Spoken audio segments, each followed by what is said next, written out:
there. The question really becomes, is this the right model?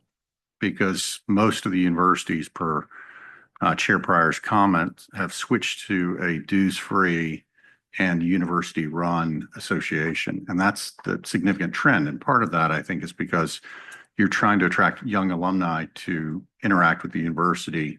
And a dues model is kind of contrary to that for someone just coming out of school to commit to $50 a year from now on, or other commitments. It also, there's an opportunity, if it's integrated within the university instead of a separate association, to find financial efficiencies and cut cost and redundancies. Brand integrity and kind of donor clarity is another big one out there. You mentioned having a development campaign, while we're also talking about having a development campaign for the university.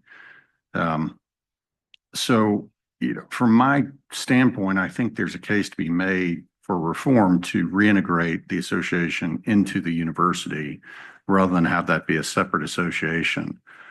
It would increase alumni participation in the donor pool, centralizes messaging and strategic alignment, cuts unnecessary cost, eliminates confusions over donations, and enhances academic support based on outcomes.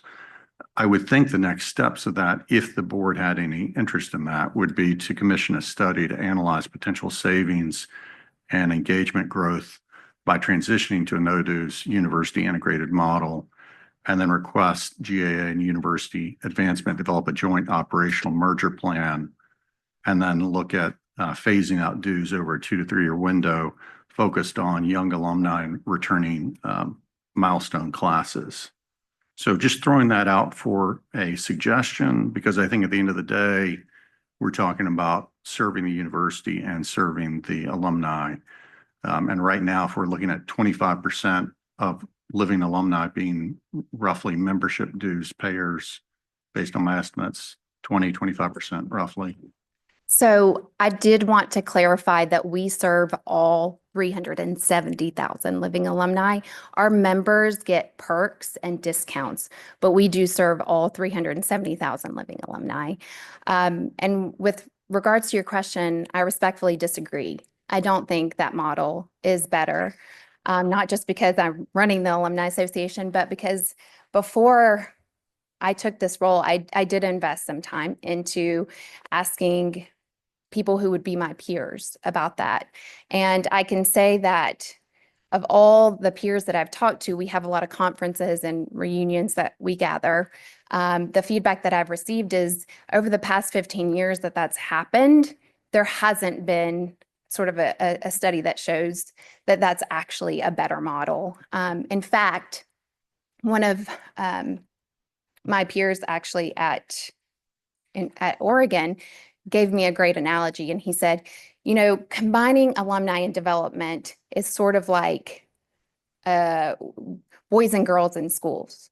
When you have boys and girls together, well, not obviously, but when you have boys and girls together, the boys do better. In this case, the boys are development because you have more development officers.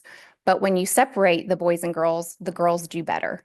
And alumni engagement and development is very similar. When they're together, you're going to raise more money because you have more development officers, but you lose the alumni engagement piece. Okay, and just for rough numbers, your annual revenue is about $9 million. I would be happy to have you over. I've been through the 990, so it's roughly $9 million. You have about a 1.2 million profit line out of that, and then you've got 122 million in assets.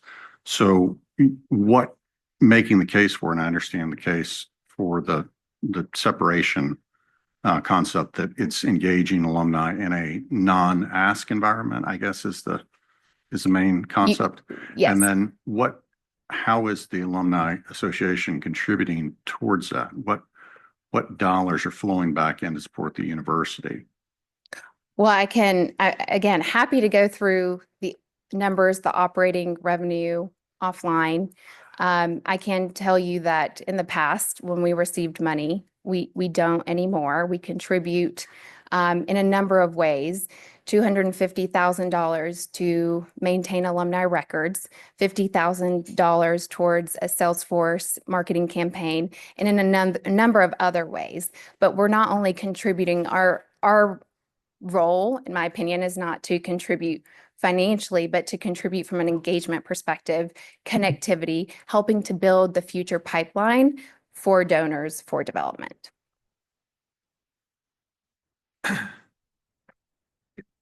Yeah, Chair Pryor, I have thoughts too, but Did you?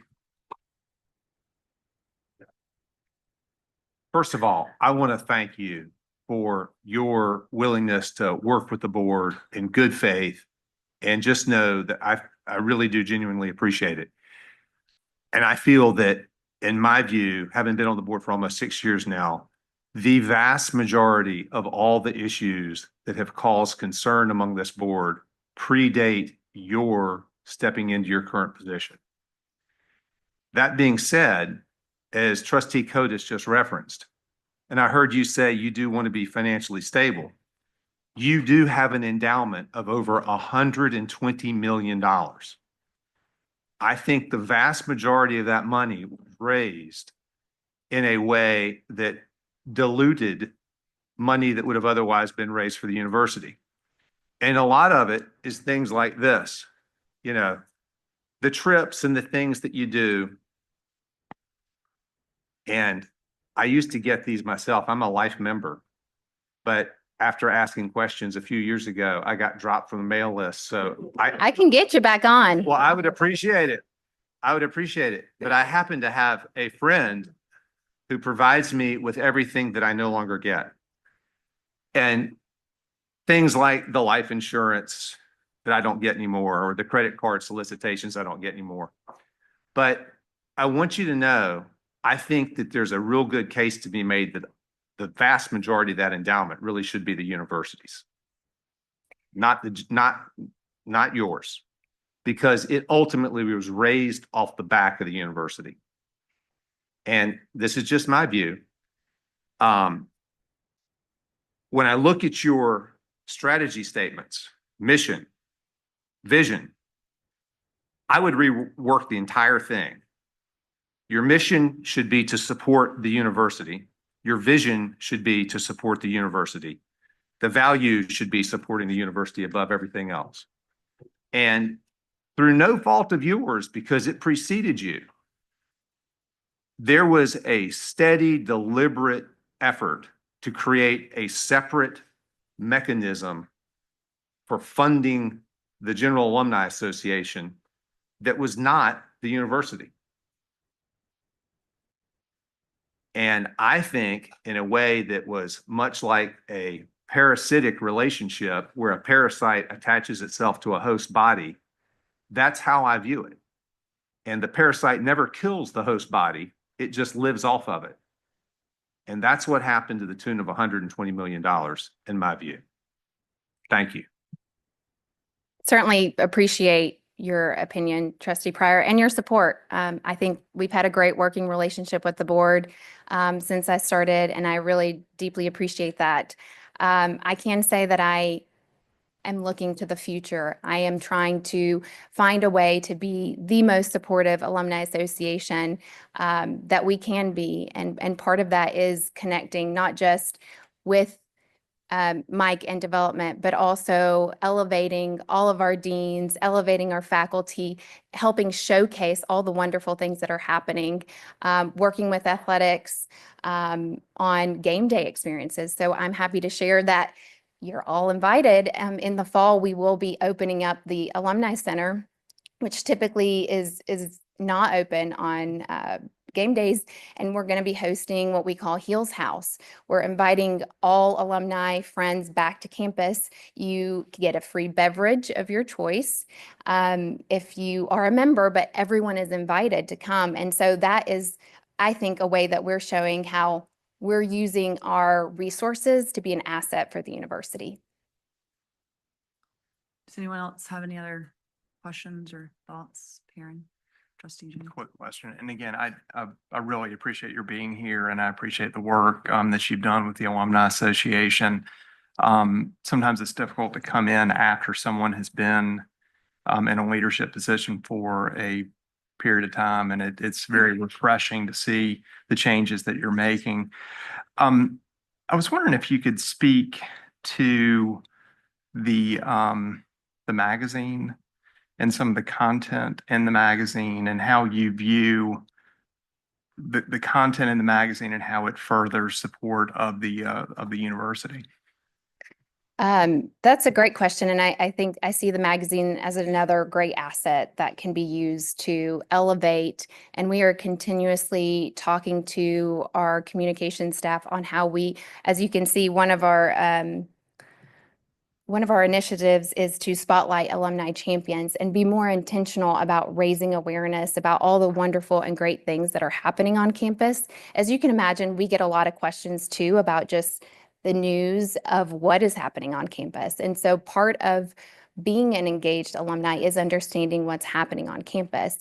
And I'll give you an example. Last year when the BOG pulled back DEI, a lot of the emails that I got were related to, because it doesn't do us a service. People cancel their memberships when we tell these stories, by the way. But a couple of the emails were about pulling back, not wanting to engage with the university, canceling their membership, canceling donations because of this news. And so using that continuously as an opportunity to say, if this is something that's important to you, lean in. That is what makes an engaged alumni. Lean in. If you care about an initiative and you're worried about that initiative going away, in this case, it was Project Uplift. I said, use that as an opportunity to financially support it and speak with your financial contributions, but also lean in and provide your voice. And I think some of the stories allow for that conversation and that dialogue to happen. Trustee Jones, are you? I am. I would say,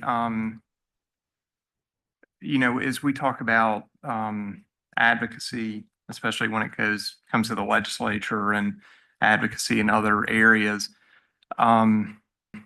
it's really important to have alignment of message.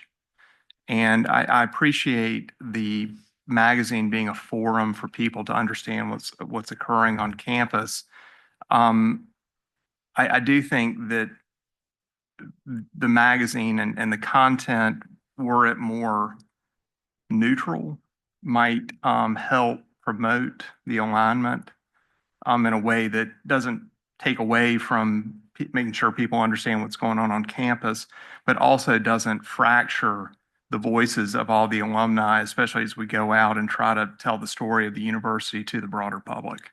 Oh, no, I totally agree. And the magazine is the goal is we are politically neutral. There is no swaying. It is fact-based, certainly.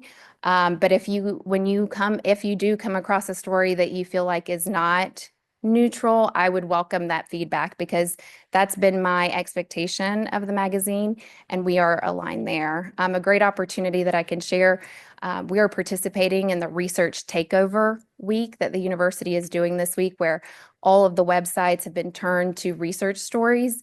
And we recently published a story that research is on under threat. We pulled that from the paywall to make it our main website story. And every day we're highlighting a new story that pertains to research in support and in alignment with the university, while also telling the story of the research takeover and why it's so important.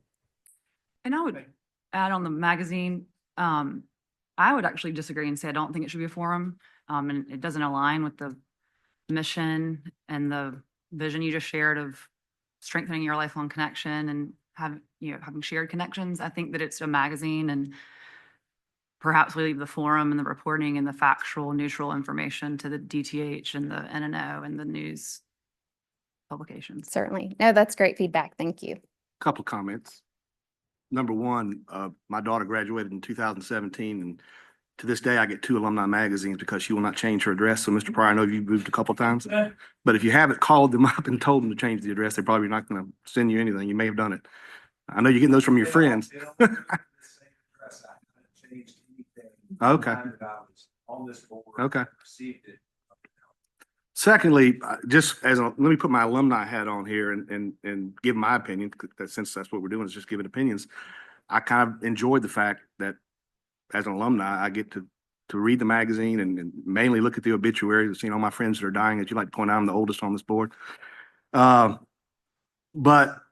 I like to view the fact that there is some separation because they're speaking for the alumni. And we have alumni who are different, a lot of diversity, a lot of different parties, different colors, different nations, different everything. And so to have an alumni association that is run by alumni, they vote on each other, and the way they do their voting is incredible. I mean, it's been here for 180 years. And I think it's done a pretty darn good job. And their magazine is, as I've seen it, is very neutral, news-based. I don't think I wouldn't want to bring it into the university for this as an alumni because I like those diverse thoughts. And so we as a board are going to change from our politics from decade to decade to decade. But the alumni are a grouping of people that are probably 50-50 as far as their political views. And so it's nice to have an opportunity for alumni to speak out if they feel like we're going in the wrong direction as a board or as an administration or as a faculty, from whatever viewpoint you have. So it's refreshing, and I think it's viewed as one of the best alumni associations in the country. And if we're going to have this debate, we certainly can have it. But I think it would need to be a really deep dive into whether or not we would ever want to think about doing anything with this fine organization. That's my opinion. Thank you, Trustee Makins. I Trustee just want to Griffin. compliment your presentation. Really great to see someone so young taking on such a big organization and do so many changes. I think that from a student perspective, at least for our seniors, we did get to see a lot more presence of campaigns this year. I think I heard a lot of people, I'm going to get free stuff here. I'm going to go do this over there. They gave me a water bottle at commencement. I think that it's great. And I think that, well, you guys wrote an article about when I got elected on the web. And I think that there is a very powerful part of seeing an independent source writing about alumni and about students. I think that coming from student government, self-governance is really important. I think that seeing alumni have an entity where they can represent themselves is great. I think that in the magazine and news, it might be great to see how we can align that with the chancellor's priorities. So for example, now that the physical master plan is coming up, a lot of alumni wish that changes to infrastructure happen while they were at the university. So how can we highlight the story now that it's coming that, hey, we are going to be catching up on infrastructure? These are great stories about changes that are happening for the university that, when you went to UNC, you wish this happened, so it's happening now and it's great. Or AI, the university is catching up on that and developing, how can we include AI on teaching? So I think that it's a great opportunity to partner with the priorities that the chancellor has set for the university to advance itself. Absolutely. And I will end with this, that I do welcome stories, and our chief editor as well welcomes stories. So anytime you all know of something wonderful happening, please do share it with us, because we're a small team. And so we don't know everything all the time that's happening. But we always welcome story ideas, and not just welcome them, but actually appreciate them, because it certainly helps us to make sure we have the best, most robust stories that help represent our university in the best way possible. Thank you. And Thank Veronica, I you. have a question. How do you know who to contact to join the Alumni Association? Like, how do you build your membership? How do you get in touch with people? We have different ways. So we have events, obviously, where we have membership represented. We have emails. Senior year is actually a big campaign year for our students. We host a number of activities. Senior week, we host champagne and dessert toast. We invite parents. We have a legacy pinning. We have a ring ceremony. So a lot of ways that we engage and invite, and then have a soft ask of welcome to the Alumni Association. This is one option you can join. Our young alumni do have access to a discounted membership at $30 a year. And also that taps into unlimited career resource. So we outsource a career coach. And if you look at the math, and if everyone did it, it would probably bankrupt us. So I probably shouldn't share this with everyone. But if you are a young alum, the first 3 years, you have unlimited access to this career coach. A career coach is $150 an hour. You can join the Alumni Association at $30 a year. Got it. But I guess what I'm saying is, how do you reach the people, like how do you get the emails or the mailing addresses to be able to offer membership and attend the perks if they in fact decide to join? So the alumni database was Right. created by the Alumni Association many, many years ago.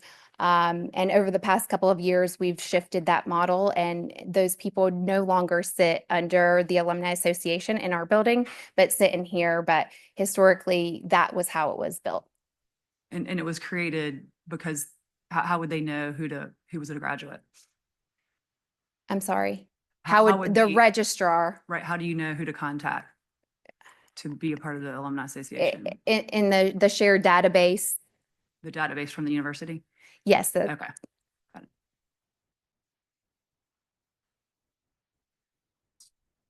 Thank you for your presentation.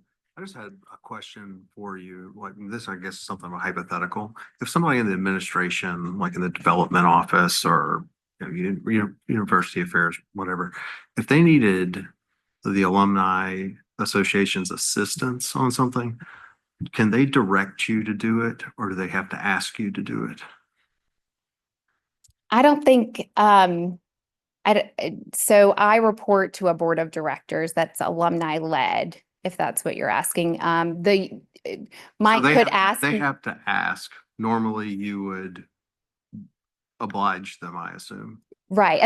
Depending on what I can't say everything in the history of the world that I will get asked in the future, but anytime someone has approached me, our strategic plan is all about collaborating, working together, figuring out how we can make something work that someone has asked us to do. And then I think you answered my second question, which was, at the end of the day, you don't report to anybody that works for the university. You report to a board that is self-selecting.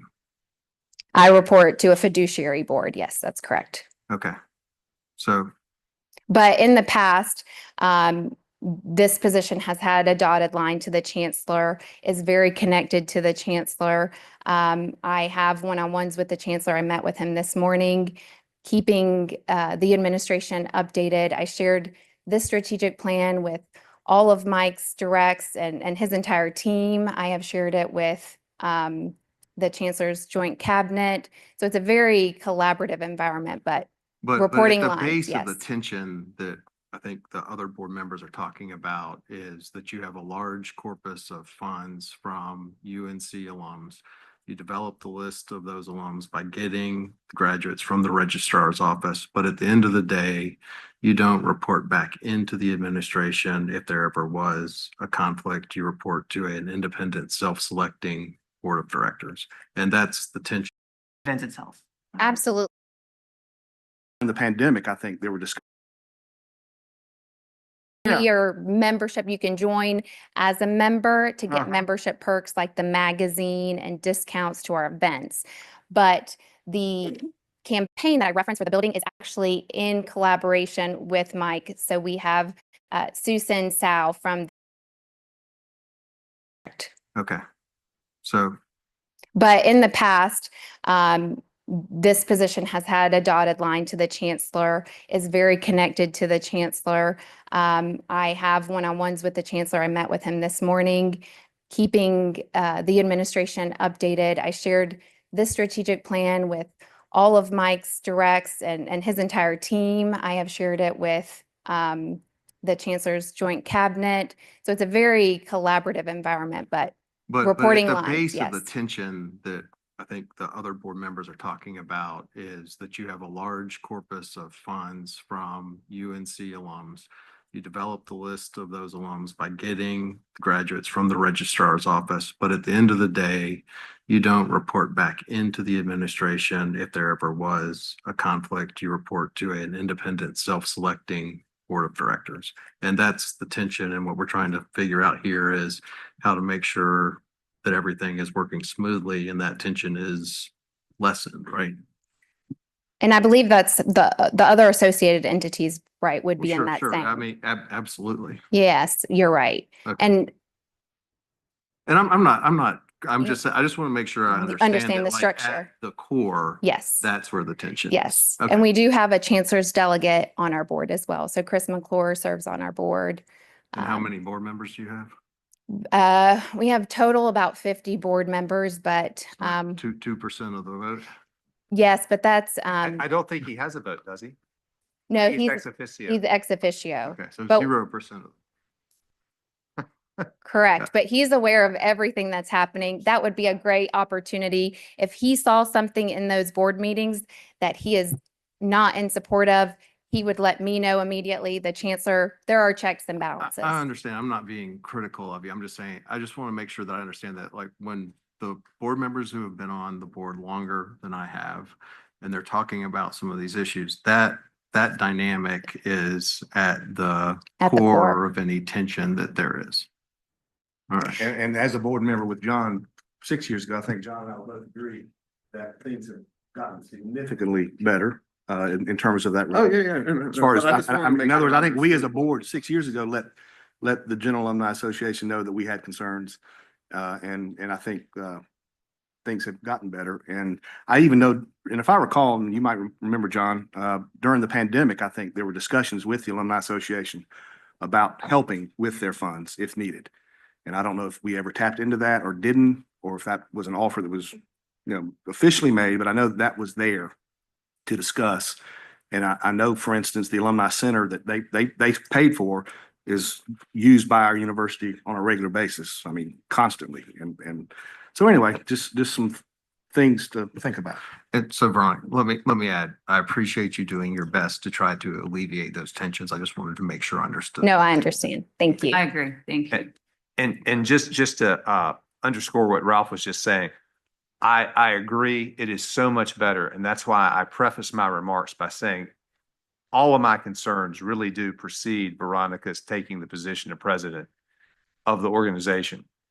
However, a lot of those issues still remain and are troubling to me. And one of them, I know it was the longstanding practice when you all did these trips that I don't get the mail for anymore, but. We're gonna change that. but- We're gonna but- change but I'm that. just saying, We're But, gonna get spammed. and I've never even thought about going to Bhutan, but it looks like a lovely place to visit. But I'm curious, the longstanding practice was that the then General Alumni Association would use faculty, sometimes senior administration officials, to be a guide for a trip. And in return, they got a free trip to whether it be Bhutan or Iceland or a European coastal cruise. That was a nice benefit for that faculty person or that senior administration official to get to be a guide and in effect get a free trip. The concern would be that at a time that there was a separate entity that was raising its own funds, that it was a means of keeping and distributing access and influence to prop up what was its own little fiefdom built upon the back of the university. Are you all still doing those trips with faculty advisors that get the benefit of the free trip? Certainly, and I would actually welcome you to host one of the trips. No, and I say that because I went on my first trip and it's not a trip. It is not a trip. It is a lot of work. And I'm going to take a trip with you one day, Vimal. I promise. Fine, but why him alone? We are all sitting. So you just absolutely proved my point.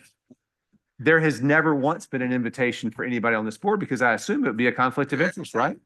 But nonetheless, You gotta ask for somebody else, 40 lawyer. plus years, you were selectively influencing key people within the administration as well as the faculty.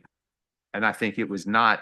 Not Veronica. No. Said you. predecessor. I mean, I will tell you this, I have friends that are not UNC folks. They go on those trips for that benefit of having Freddie Kiger tell stories about. Gettysburg, right? Yeah, I mean, they're incredible. So I think it's a symbiotic relationship. Well, and I just hosted my first one and I did Costa Rica. That's where I'm originally from. My family's from Costa Rica. So I felt like that had a purpose. So we have revamped our travel host program to be purpose driven.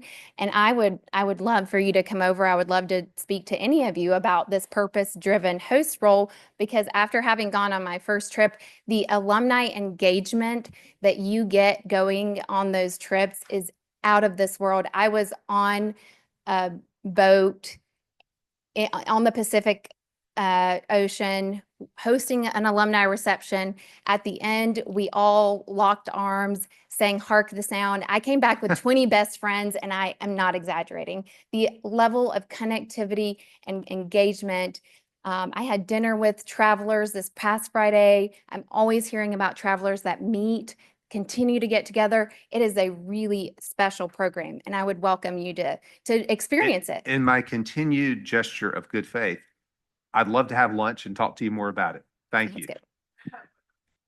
As a affiliated entity, now that we have the new rules where I think the chancellor needs to appoint a third of the board, how are you going to manage that with a 50-person board and all elected by alums? So I indicated that we went through an exercise over the past year using our board to get input on how and good board governance. Paul Friga helped us with this as well, really showing how we can have a really strong fiduciary board. And part of that was considering the new AE rules. We haven't finalized that, but we have made some adjustments in our bylaws to account for it.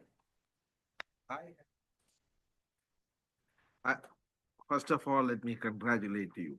Thank you. Most of these are attorneys, and you are really answering them very well with your composure, okay?